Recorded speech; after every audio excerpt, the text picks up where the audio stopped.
Bonjour Angie, bonjour à tous. Alors, direction des États-Unis pour commencer.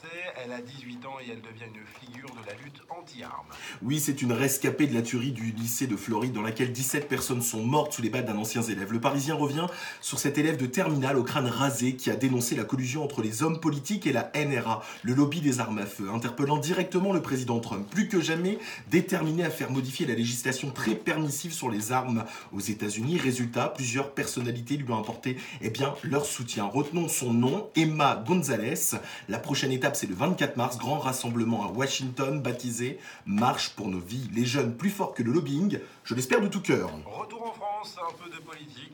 Il regrette, mais pas l'ensemble de ses propos. Oui, le monde revient sur le coup politique ou plutôt médiatique. Laurent Wauquiez a décidé d'assumer ses déclarations choc tenues les 15 et 16 février lors d'un cours donné à des étudiants de l'école de management de Lyon. J'ai des défauts, je suis sans doute un peu trop direct, pas assez dissimulateur, a fait mine de regretter Laurent Wauquiez. Mais il insiste, j'assume les propos qui ont été les miens, à savoir un mélange d'invectives, d'accusations contre Emmanuel Macron, Gérald Darmanin ou encore les députés de La République En Marche et encore bien d'autres. Il a plutôt choisi de se poser comme une victime des médias et jouer la rhétorique du complot. Il ne regrette vraiment qu'une chose dans ses déclarations, avoir accusé Nicolas Sarkozy de mettre sur écoute ses ministres. Alors qu'on se le dise, Laurent Wauquiez qui dit qu'il assume, qui dit qu'il est trop direct, ça vaut presque le coup de réécouter ces enregistrements pour simplement se donner un avis.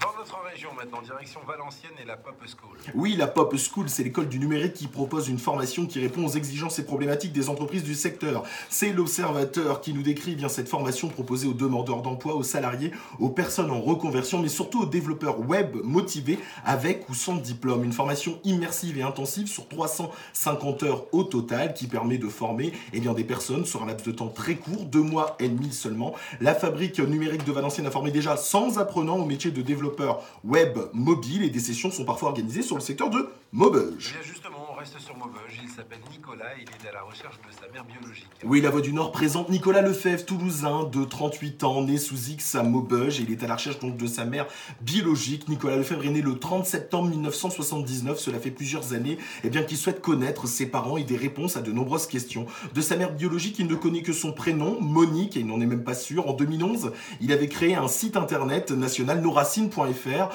pour aider les gens nés sous X à retrouver leurs parents biologiques. Après avoir abandonné ses recherches à plusieurs reprises, Nicolas Lefebvre a décidé de les reprendre il y a peu. Il témoigne: lorsque j'ai appris que mes parents adoptifs n'étaient pas mes parents biologiques, j'ai pris une gifle, se souvient-il. Nicolas avait 7 ans, mais aujourd'hui je vis bien, je n'ai pas de problème de famille, je sais où je vais, mais je pense qu'il est important de savoir d'où l'on vient, ça valait le coup d'en parler.